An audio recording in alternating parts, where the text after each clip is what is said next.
Welcome to our ABCs of Politics video series. In April of 2024 at our church, we explored what it means to engage in politics as followers of Jesus, and since then it's grown. Now we have this wonderful weekly video companion to walk us through to the election, as well as a field guide that we would love for you guys to read and check out. We hope these messages challenge you and bless you. Enjoy.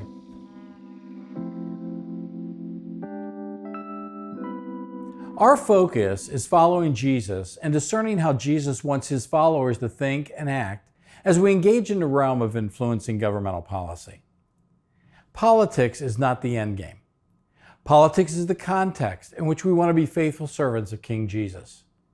Our prayer is that we would understand as followers of Jesus that our engagement in politics is a context for our spiritual formation and faithfulness. Our prayer is that in our engagement in politics, whether in conversations with others about politics or in how we vote or at any level of engagement, our prayer is that our words and actions would honor God and love our neighbor. So when we engage in politics, we want to be wise. On one occasion, Jesus was challenged by some religious leaders. They asked him, "What is the greatest commandment in the Mosaic law?" And here's how Jesus answered. "Love the Lord your God with all your heart and with all your soul and with all your mind. This is the first and greatest commandment, and the second is like it. Love your neighbor as yourself." Loving God with our minds suggests to me that we should be intentional in what we allow to shape our thinking. And that applies to where we get our information in discerning how to engage politically. How we think will direct how we live. So we want to be wise in how we think and how we get our information. I want to share 4 thoughts about how we can be wise about where we get our information. First, don't live in an echo chamber. An echo chamber is an environment in which the same opinions are repeatedly voiced and promoted so that we're not exposed to opposing views. It's living in an environment when all the information we receive is from people and sources that share our view. Now you may be thinking, I don't live in an echo chamber. Maybe not. But consider, where do you get your information about what is happening in the world? Are you watching the same channel or listening to podcasts or spending time online with sources that espouse one view of the world or that is committed to one party or one candidate, and it happens to agree with your thinking on the matter? How much of your information comes from social media? You see, we have the choice on what we will watch or read or listen to. And if we just listen to the voices that confirm for us what we already know or what we think we know, we can drift into an echo chamber. And when we live in an echo chamber, we are likely to be manipulated.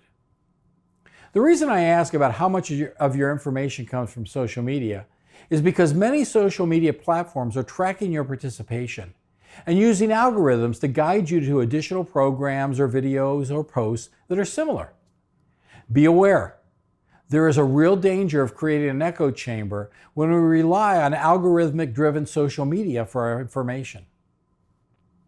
Lawyer and columnist David French writes, "Combine vast choice with algorithmic sorting, and we now possess a remarkable ability to become arguably the most comprehensively, voluntarily, and cooperatively misinformed generation of people ever to walk the earth."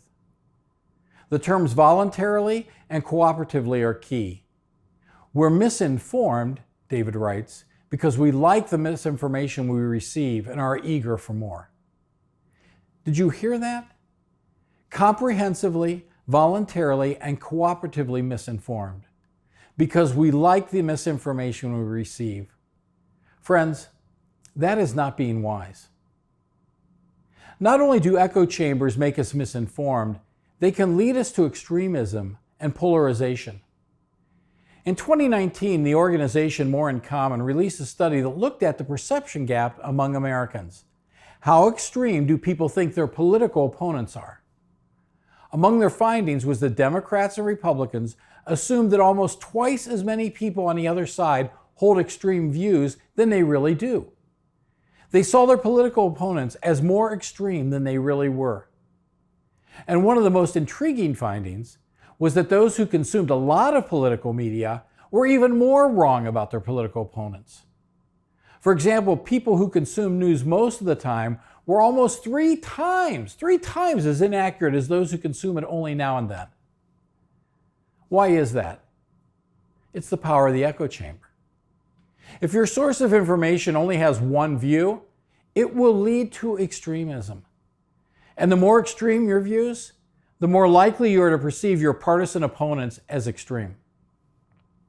So how can we keep ourselves from living in an echo chamber? How can we keep ourselves from being manipulated in how to think?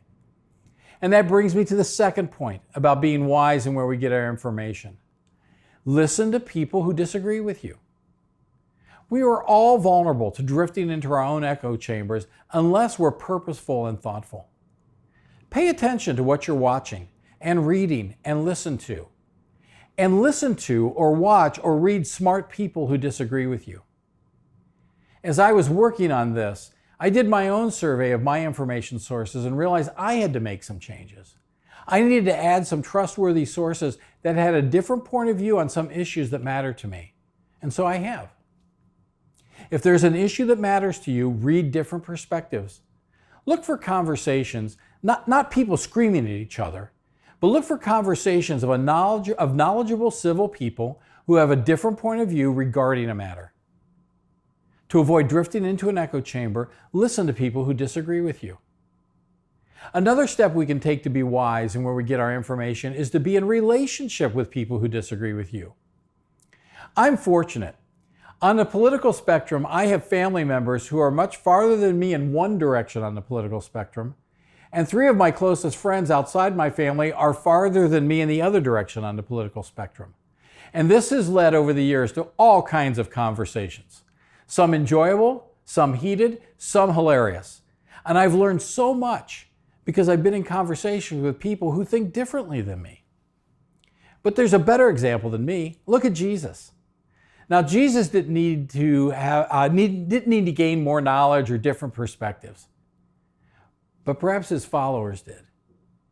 In Matthew, which was written by one of Jesus' followers, he lists Jesus' 12 apostles.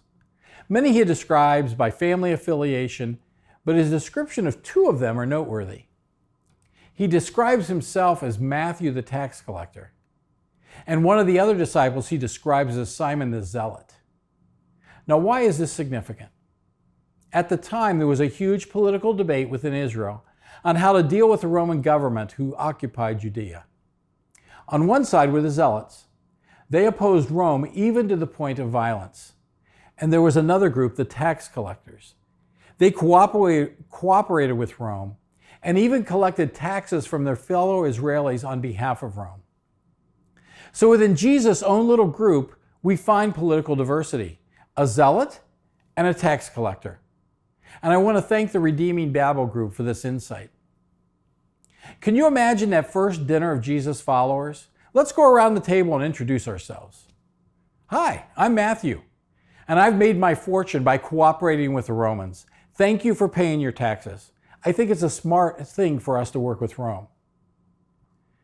Hi, I'm Simon the Zealot.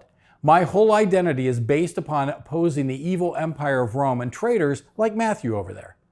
Would someone please pass me the wine and the bread knife? You see, there's value in being in relationship with people who disagree with us politically. It helps us learn and see another perspective. It humanizes those who disagree with me.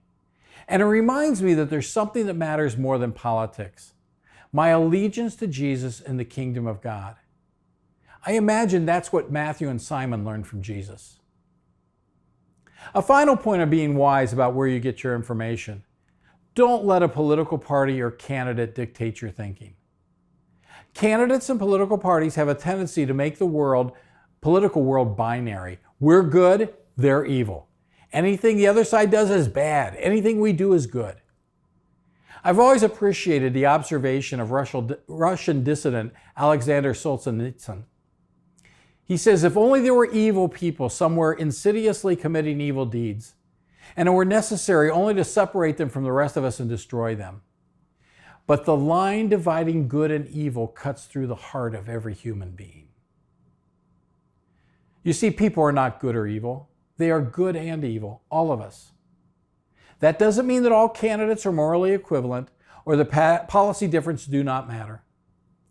But it does mean that no candidate or party has a lock on goodness. And certainly no candidate or party is the candidate or party of God. So in this season, be discerning. You're going to be bombarded with candidate ads, and understand they have a point of view. And if what they are saying is important to you, go look at the original source documents. To flourish as followers of Jesus in this political season, we need to be wise in where we get our information.